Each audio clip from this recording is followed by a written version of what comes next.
Assalamualaikum warahmatullahi wabarakatuh. Alhamdulillah, alhamdulillahirrabbilalamin. Wabihi nasta'inu ala umri dunya waddin. Asyhadu an la ilaha illallah wa asyhadu anna Muhammadar Rasulullah. Amma ba'du. Pertama, perkenalkan, nama saya Alfian Miftahul. Saya dari kelompok 3 di mata kuliah Fikih, Zakat, Infak, dan Sedekah. Pertemuan kali ini kelompok saya akan membahas tentang dua tema, yaitu subjek zakat dan subjek penerima zakat. Saya menyampaikan tema ini ditemani oleh dua rekan saya, yaitu Mbak Aisyah Nurmasawila dan Mas Yusuf Nova Abdullah. Oke, ke materi yang pertama yaitu adalah subjek zakat. Nah, yang dimaksud dengan subjek zakat adalah muzaki. Nah, teman-teman sudah tahu kan muzaki? Apa belum? Kalau belum, mari kita bahas sama-sama. Nah, muzaki adalah orang yang wajib melaksanakan zakat. Saya ulangi ya. Muzaki adalah orang yang wajib melaksanakan zakat. Nah, orang yang melaksanakan zakat ini disebut dengan sebutan muzaki. Nah, muzaki ini memiliki kriteria dan ketentuannya. Saya mengambil dari beberapa sumber ya. Ketentuan yang hampir mirip. Ketentuan muzaki ini bermacam-macam, ada yang berbeda pendapat juga. Mari kita bahas satu-satu. Nah, pendapat yang pertama ini wajib ini zakat ini hanya diwajibkan kepada seorang muslim yang merdeka, yang dewasa dan berakal, yang memiliki kekayaan tertentu dan dengan syarat-syarat tertentu. Nah, ada sumber lain yang mengatakan ulama klasik menyebutkan bahwa zakat hanya diwajibkan kepada seseorang muslim yang sudah mukallaf. Mukallaf adalah orang yang sudah terbebani hukum atau sudah balik. Lalu orang muslim yang merdeka dan orang muslim yang terbebas dari hutang dan seorang muslim yang memiliki kekayaan dalam jumlah dan syarat-syarat tertentu. Nah, para ulama ini sepakat bahwa zakat hanya diwajibkan untuk orang Islam saja, sedangkan non-muslim tidak diwajibkan. Dasar ini dikuatkan dari hadis Mu'adz bin Jabal yang diutus oleh Rasulullah SAW berdakwah ke zaman. Hadisnya berbunyi yang artinya, yang pertama yang harus kamu lakukan adalah mengajak mereka agar meyakini bahwa tiada Tuhan selain Allah dan Muhammad adalah Rasulullah. Apabila mereka menyambut seruanmu, maka ajarkanlah bahwa Allah mewajibkan mereka untuk melaksanakan sholat 5 waktu dalam sehari. Dan apabila mereka mengerjakannya, maka barulah kamu beritahukan kepada mereka bahwa Allah mewajibkan mereka berzakat yang diambil dari orang kaya dan diberikan kepada orang yang miskin. Nah, dari hadis dan jelaslah dari hadis yang disampaikan oleh Mu'adz bin Jabal ini, yang diriwayatkan oleh Mu'adz bin Jabal ini, zakat ini terkait dengan keislaman seseorang dan merupakan yang biasa kita kenal dengan rukun Islam, yaitu yang pertama adalah sholat, yang kedua adalah yang pertama adalah syahadat, yang kedua sholat, yang ketiga adalah zakat, yang keempat adalah puasa, dan yang terakhir, yang kelima adalah ibadah haji bagi yang mampu. Nah, karena hadis itu juga zakat ini tidak diwajibkan untuk non-muslim dan hanya diwajibkan kepada umat Islam saja. Selain itu, para ulama juga sepakat bahwa zakat hanya diwajibkan bagi muslim yang merdeka. Zakat tidak wajib bagi budak, karena budak tidak memiliki apa-apa. Bahkan ia sendiri adalah milik tuannya, maksudnya budak tersebut. kalaupun ia memiliki sesuatu, kalaupun budak itu memiliki sesuatu, maka itu bukanlah kepemilikan yang sempurna atau kepemilikan penuh. Nah, selain itu adalah ada perbedaan pendapat tentang ketentuan muzaki. Muzakinya adalah perbedaan antara pendapat tentang apakah diwajibkan berzakat harta yang dimiliki oleh anak-anak dan orang gila. Ada dua pendapat dari beberapa ulama ya. Pendapat pertama ini dari orang yang mewajibkan harta anak-anak dan orang gila ini dizakatkan. Pendapat ini dari ulama Abu Ja'far Al-Bakir, Hasan, Mujahid dan lain-lain. Mereka beralasan yang pertama itu zakat adalah ibadah mahdoh seperti sholat, ibadah yang diperlukan niat terlebih dahulu. Nah, niat ini tidak dipunyai oleh anak-anak dan orang gila karena tidak bisa niat ya. Niatnya gimana gila? Nggak bisa kan? Kalaupun mereka bisa melakukannya, tidaklah dianggap. Karena itu zakat tidak diwajibkan untuk anak-anak dan orang gila. Pendapat yang kedua itu menurut mereka alasan itu didukung oleh hadis Rafi al-Qalam as-salasatain, yang ininya tuh ada 3 golongan yang bisa bebas dari hukuman atau tugas, yaitu orang yang tidur, orang yang belum dewasa atau anak-anak, dan yang ketiga adalah orang gila. Nah, ketiga ini tidak dapat dibebani hukum karena tidak tahu maksud hukum tersebut. Nah, maka ketiga golongan itu tidak diwajibkan berzakat pula. Untuk itu ya anak-anak dan orang gila ya, orang tertidur kalau bangun ya harus berzakat. Selanjutnya pendapat yang ketiga, ulama yang setuju untuk tidak mewajibkan zakat ini mengambil dari firman Allah dalam surat At-Taubah ayat 103. Di sana dijelaskan bahwa tujuan perintah pengambilan zakat itu adalah untuk membersihkan dan mensucikan jiwa dari dosa. Nah, sedangkan anak-anak dan orang gila ini tidak mempunyai dosa. Karena itu tentu mereka tidak termasuk dalam tuntutan ayat ini. Maka tidak wajib melakukan zakat. Yang keempat, Islam dalam setiap penetapan hukumnya maka pasti ada unsur kemaslahatannya. Nah, orang gila dan anak-anak ini tidak wajib berzakat. Kenapa? Karena dikhawatirkan jika mereka menzakatkan hartanya, mereka akan kehabisan harta tersebut karena tidak dapat mengelolanya dengan benar.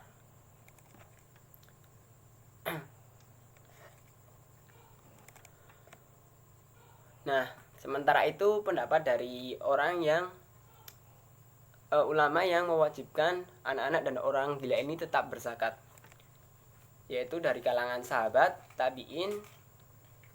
Mereka berpendapat bahwa harta anak-anak dan orang gila wajib dikeluarkan zakat. Alasan mereka adalah yang pertama, nas ayat dan hadis yang mewajibkan zakat bersifat umum yang mencakup pada semua harta orang kaya tanpa mengecualikan anak-anak dan orang gila. Yang kedua adalah dari hadis riwayat Syafi'i dari Yusuf bin Maha bahwa Rasulullah Shallallahu Alaihi Wasallam bersabda, terimalah oleh kalian zakat dari seorang anak yatim yang kaya atau harta kekayaan anak-anak yatim yang tidak mengakibatkan harta itu habis.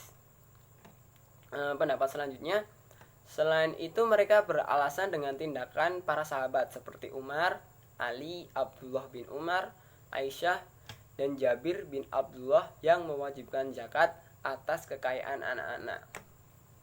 Pendapat yang keempat, Kemudian mereka juga melihat dari sisi makna dari mewajibkannya zakat, yang menurut mereka adalah untuk membantu orang yang membutuhkan, di samping untuk mensyukuri nikmat Allah. Karena itu anak-anak dan orang gila bila memang kaya tidak terlepas dari kewajiban zakat ini. Nah, setelah melihat dua pendapat yang berbeda ini, Syekh Yusuf Qaradawi berpendapat bahwa yang mewajibkan zakat atas anak-anak dan orang gila ini dalilnya lebih kuat. Lalu ia menegaskan bahwa kekayaan anak-anak dan orang gila tetap wajib dizakatkan, karena zakat merupakan kewajiban yang terkait dengan kekayaan, bukan dengan orang. Tidak gugur karena kepemilikannya masih anak-anak atau orang gila.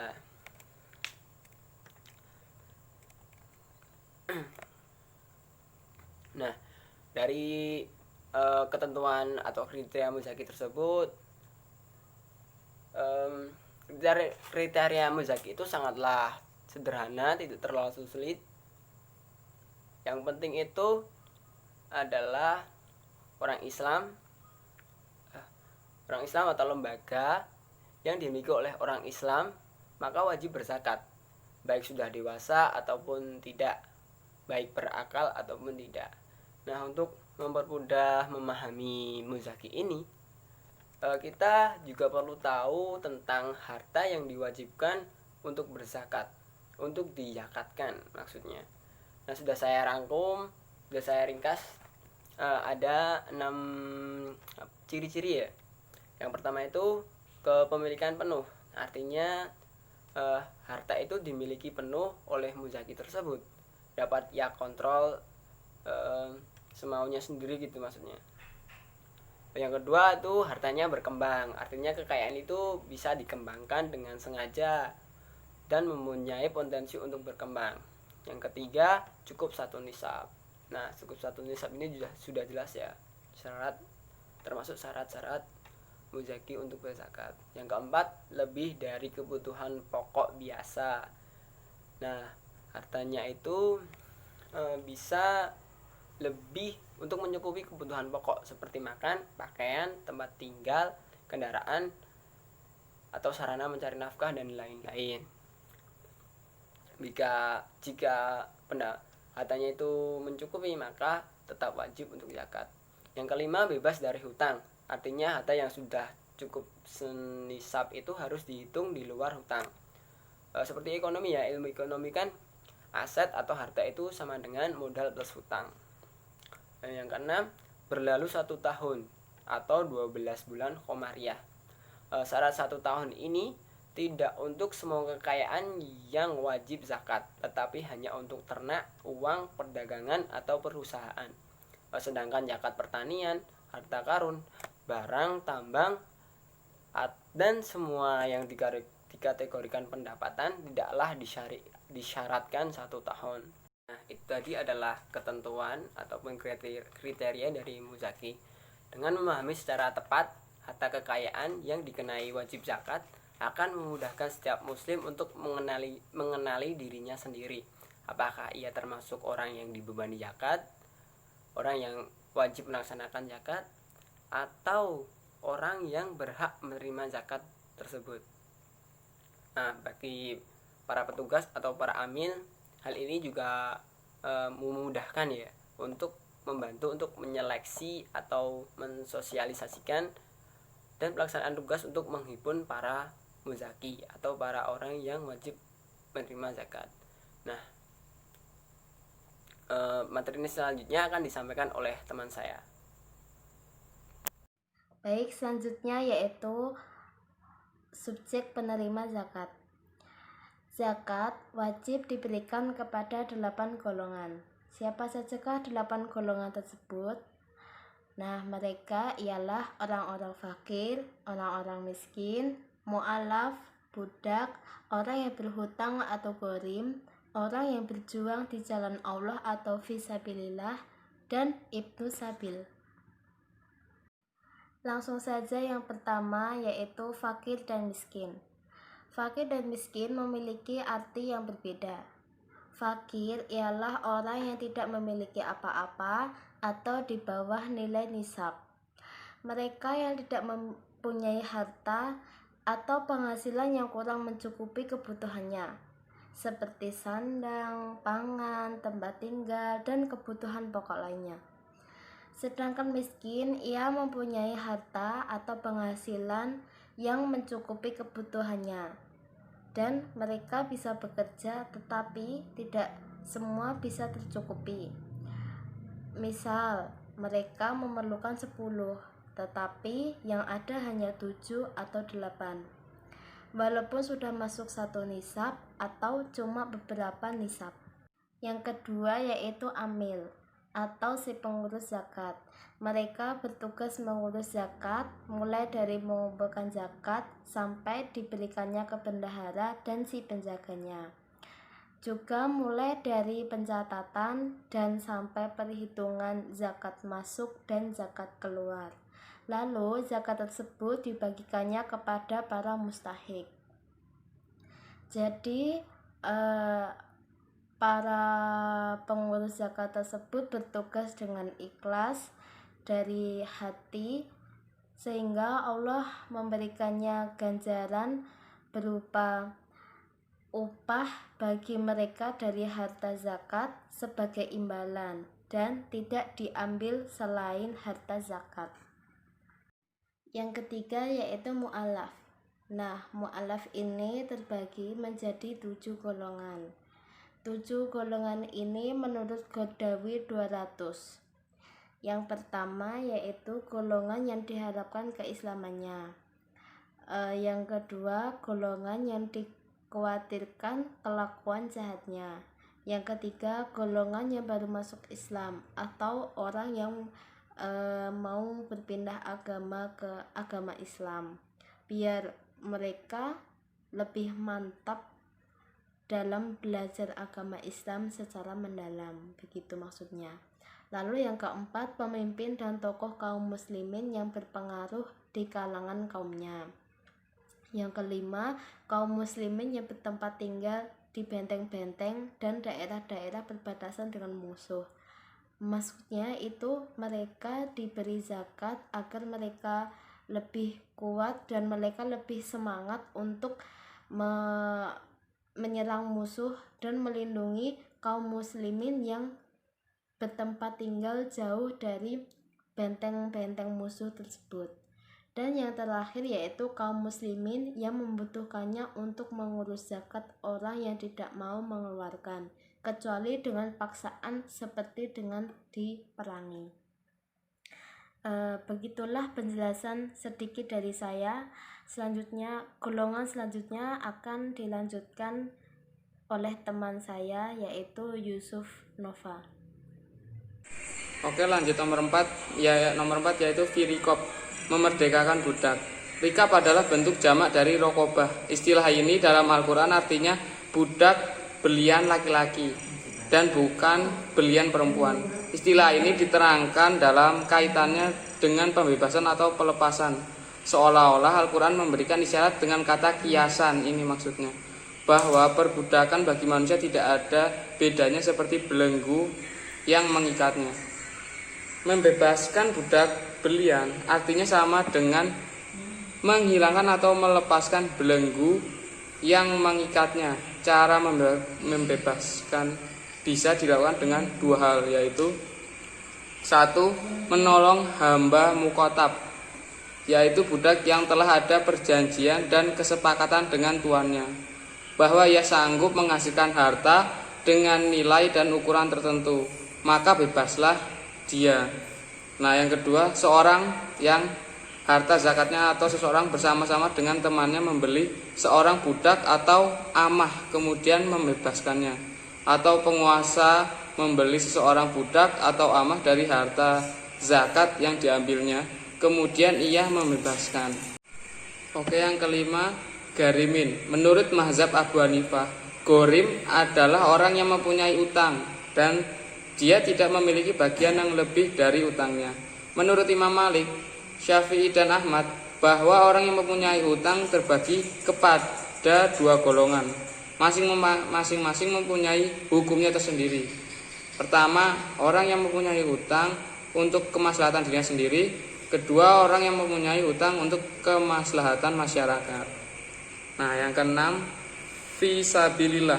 Dari tafsir Ibnu Atsir tentang kalimat sabilillah terbagi menjadi dua. Pertama, bahwa arti asal kata ini menurut bahasa adalah setiap amal perbuatan ikhlas yang dipergunakan untuk bertakarub kepada Allah Subhanahu wa taala, meliputi segala amal perbuatan soleh, baik yang bersifat pribadi maupun yang bersifat kemasyarakatan. Kedua, bahwa arti yang biasa dipahami pada kata ini apabila bersifat mutlak adalah jihad, sehingga karena seringnya dipergunakan untuk itu seolah-olah artinya hanya khusus untuk itu jihad.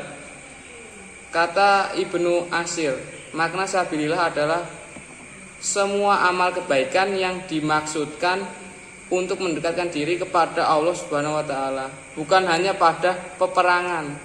Tidak seorang pun dapat memberikan nas Al-Qur'an atau hadis bahwa makna sabilillah hanya berarti biaya untuk peperangan saja. Pendapat itu hanya diambil dari kata-kata ulama salaf yang tidak dapat dijadikan dalil. Telah diterapkan dalam kaidah ilmu usul fikih bahwa kata-kata umum itu wajib diartikan menurut umumnya selama tidak ada dalil untuk memperkecil, maksudnya mengkhususkannya, dan di sini tidak ada dalil untuk mengecilkannya itu. Jadi harus tetap berarti umum meliputi semua kebaikan yang diridhoi Allah, seperti membangun madrasah, membuat jalan, jembatan, dan sebagainya yang merupakan kemaslahatan umum. Oke, yang terakhir nomor 7, Ibnu Sabil. Ibnu Sabil menurut jumhur ulama adalah kiasan untuk musafir, yaitu orang yang melintas dari satu daerah ke daerah lain. As-sabil artinya at-thariq, jalan. Dikatakan untuk orang yang berjalan di atasnya karena tetapnya di jalan itu. Ibnu Sa'id berkata, Ibnu Sabil adalah musafir.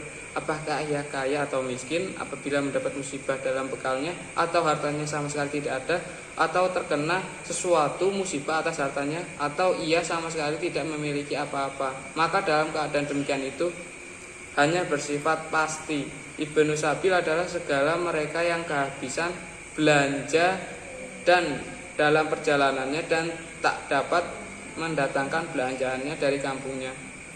Proses penentuan penerima zakat, infak, dan walaupun ia orang yang berharta di kampungnya, boleh juga dimaksudkan dengan Ibnu Sabil, anak-anak yang ditinggalkan di tengah-tengah jalan oleh keluarganya, maksudnya anak buangan.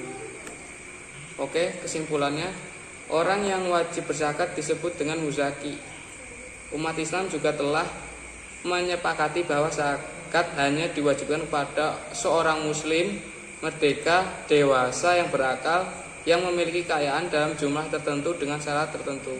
Ulama klasik sendiri menyebutkan bahwa zakat hanya diwajibkan kepada seorang muslim yang sudah mukallaf, merdeka, bebas dari hutang, dan memiliki kekayaan dalam jumlah dan syarat-syarat tertentu.